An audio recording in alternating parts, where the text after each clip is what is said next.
Evet değerli izleyenler, Kalbur köyünde bir kız isteme merasimindeyiz. Hem kız isteyeceğiz hem kalın vereceğiz. Yani bizim tabirimizde kalın vermek eskiden başlık parasıydı. Tabii günümüzde şartlar değişti. Artık başlık parası alınmıyor. Anlaşma yapılıyor. O para, alınan parayla kız ve oğlana çeyiz hazırlanıyor. Bu şekilde bir merasime geldik. Şimdi burada hem kızı istedik, kızın babası verdi. Kız tarafı, oğlan tarafı ikisi de amca çocuğu. İstedikten sonra köylülerimiz de burada başlık parası yani mehir anlaşıldı. 25.000 muaddem dediğimiz 25.000'de muakkar yani nikah kıymadan önce 25.000 alınır. Kız tarafı alır. O parayla kıza çeyiz alınır. İşte altın avadan alınır. Yani bu başlık parası eskiden Anadolu'nun birçok şehrinde olduğu gibi kızın babası alıp parayı yer değil, kıza harcanır. Daha sonra Allah muhafaza bir boşanma olursa bu boşanmada da tekrar da bir 25.000 daha oğlan tarafı kız tarafına verir. Buna muaddem ve muakkar denir Arapçası. Şimdi burada zaten bu merasimi yaptık. Fatih okunacak. Ondan sonra tatlılarımız yenecek. Aynı zamanda kızlarımız, hanımlarımız öbür taraftaki evde nişan merasimi yapıyor. Kızlarımız çalıp oynuyor. Orada da nişan takılacak. Birazdan damat gelinin yanına gidecek ve nişan olacak. Yani bizim adetlerimize göre Türkiye'deki gibi kız evi, oğlan evi aynı anda hepsi bir karışık nişan yapmayız. Genelde kızlar oğlan evinin ve kız evinin kadınları bir araya toplanır, nişan merasimini yaparlar. Şimdi dışarıda olduğu gibi erkek oturulur, işte kız istenir. Kızın babası zaten bu işlem daha önceden istenilmiştir. Haber gönderilmiştir. İşte mesela eskiden nasıl olurdu bizim yöremizde kız isteme? Gözüne kestirdiği bir ailenin bir kızını diyelim ki damat gördü veyahut da damadın annesi kuyuda gördü, suda gördü, yolmada gördü, kızı beğendi. Ağzı laf yapan birini gönderir. Kendi eğer beceremiyorsa, kendi beceriyorsa zaten gider, direkt der. Toplu bir şekilde gidilir, istenir. Nasıl olurdu kız isteme merasimi? Bugün bizim yaptığımız gibi. İşte buyurun yarın datlamız var denir ve davet edilir. Tek tek evler davet edilir. Bu şekilde akşam işte belli bir saatte anlaşılır. Kız evine toplu bir şekilde gelinir. Az önce de yolda gördüğünüz gibi geldik buraya. Hemen hemen bir 50 araba vardık. Buraya kız evine geldik. Kızı istedik. Daha önceleri nişan belli bir tarihe atılırdı. İşte 10 gün sonra, bir ay sonra bir gün belirlenir, nişan yapılır. Günümüzde şartlar değişti. İçinde bulunduğumuz savaştan sonra kızı isteniyor. Bir yandan başlık veriliyor. Bir yandan hemen nikahı kıyılıyor. Şimdi biz de nikahımızı kıyacağız birazdan. Nikah kıyıldıktan sonra kadınlar öbür tarafta nişanlı takıyor. Sadece damat çıkar gelinin yanına.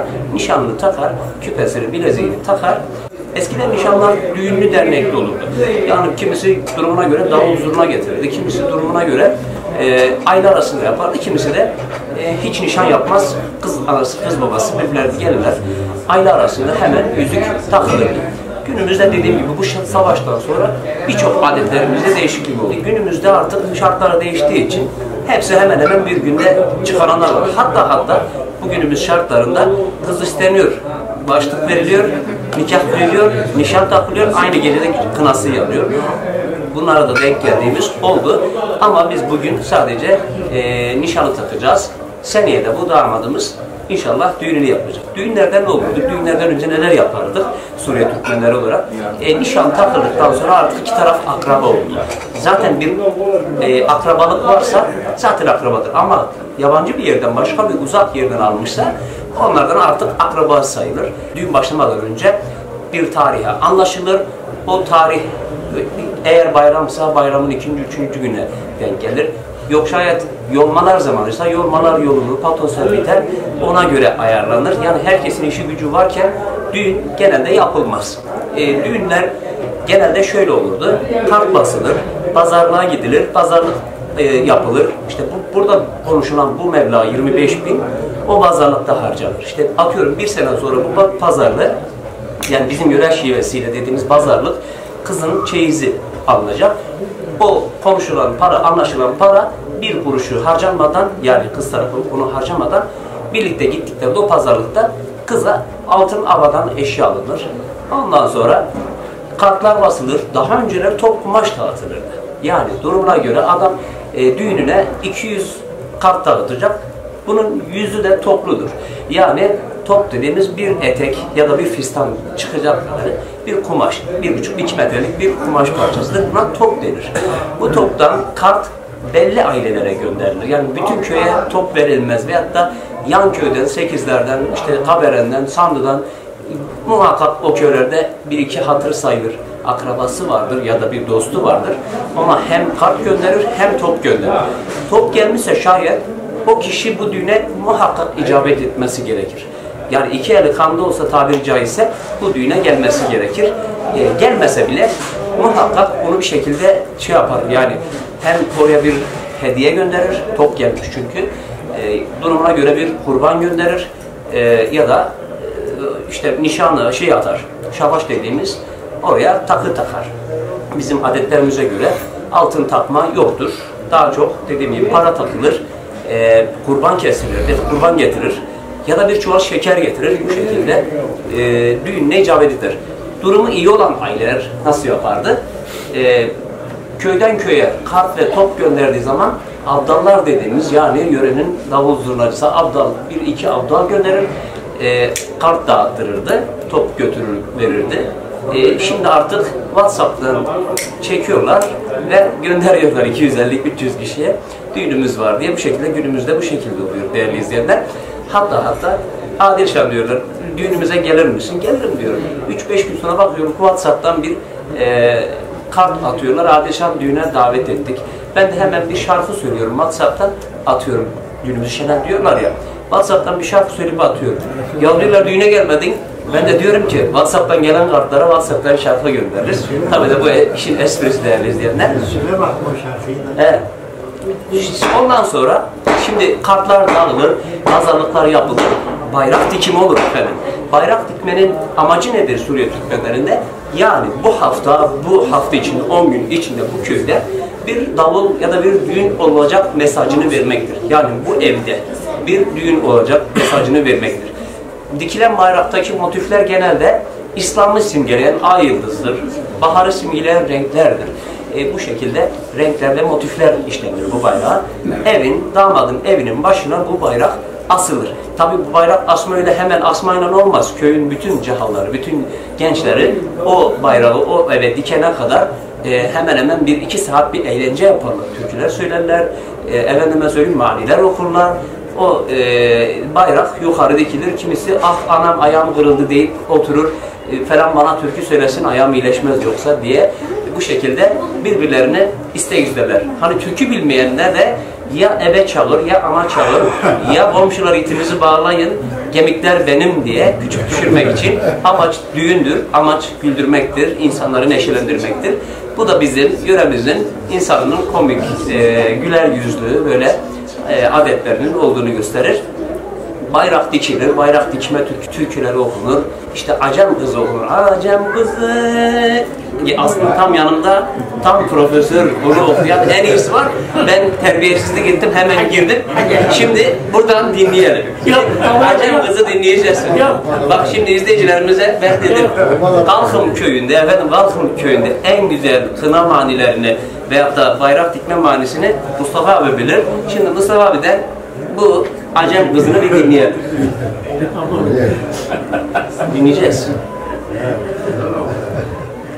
Kuyuya gider, sökülege doldurur. Ana duyar da diyamayın, gül berdine soldurur. Babam duyar, ikimizden öldürür. Dert kadilerde diyaman, elim diyaman, gelesine kutlu olsun. Henne keyvel yaba yaba henne, henne keyvel yaba yaba henne. Bugün ayın 14'ü, henne key yaba henne. Kısacık kim öldü, henne key yaba henne. Öldüyse yarim öldü, henne key yaba şahat kim gördü? İnneki ya ruhunna. Yüreğine sağlık Mustafa emmi. Gerçekten Mustafa emmi bu düğünleri eskiden sesi daha gençti, daha gürüldü. Şimdi tabii yaşlandı. Bu türküler, bu maniler okunur efendim. Ondan sonra bayrak dikilir. Bayrak dikildikten sonraki işlem nedir değerli izleyenler? Artık düğüne 3-5 gün kalmıştır. İlk önce halay yeri temizlenir, efendim dikenleri yakılır, oralar süpürülür. Ondan sonra çadırlar kurulur, keçeler serilir. Soğuk sular halayın ortasına bir margula konur, ışıklandırılır, abdallar gelir, köyün ortalık yerinde düğünler başlar. Efendim 2 abdal köyün girişinde gelenleri bekler. Oynaya oynaya evlere misafir ederler. Bizim en güzel adetlerimizden biri de gelen misafirlerimizi damat evinde ağırlık olmasın diye her köylü durumuna göre misafir alır. Salih Hammer diyelim ki 5 misafir alır. Mustafa abi 2 misafir alır. Öbürü durumuna göre 6 misafir alır. Bu şekilde misafirler bölüştürülür. Böyle bir güzel adetimiz var.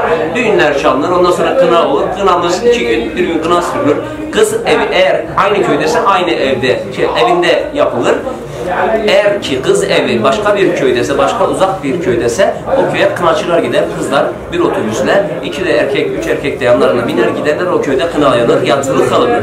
Ertesi günde tabii o gün aynı gün oğlanın kınası da oğlan evinde, oğlan köyünde o halayda kına yakılır. Kına türküleri okunur. Orta oyunları yapılır. Mustafa abi çok güzel orta oyunları yapardı. Ondan sonra ertesi günü artık şabaş olacak, kız getirilecek. Onu da düğün alayı olur, zeffe denir Arapçası. Giderler, gelini evinden işte alınır, gelinir. O otobüs kınaçılar kızı yarıya kadar getirir diyelim ki Kersen'den getirir, 8'lere kadar getirir, 8'lere de gider. Öbür düğün alayı karşılar. Bir dolaştırırlar, 3-5 köyde dolaştırılır, havaya ateş edilir. Efendime söyleyeyim, çocuklar yol keser. Mesela kız evinin o kız köylüsü mesela çocuklar yol keserler, haraç alırlar. Gelen şeyden bahşiş de biz haraç diyelim onlar, biz de çok yaptık. Vermezseniz yolu açmak derdik. Böyle bahşişimizi alırdık.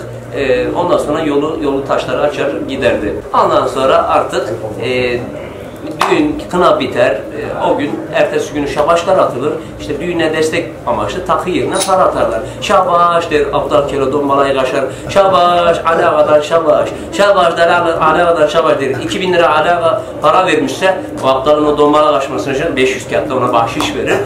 Abdalın bahşişi cebine olur.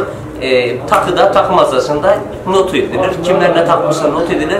O şekilde şabaşlar yapılır. Ondan sonra yemekler yapılır. Efendim yöremizin güzel yemekleri var. Milli yemeğimiz firik aşıdır, burgul aşıdır. İşte zamana göre bamya eşkisi yapılır. Efendime söyleyeyim kabaklama yapılır. İşte her türlü fasulye yemekleri yapılır.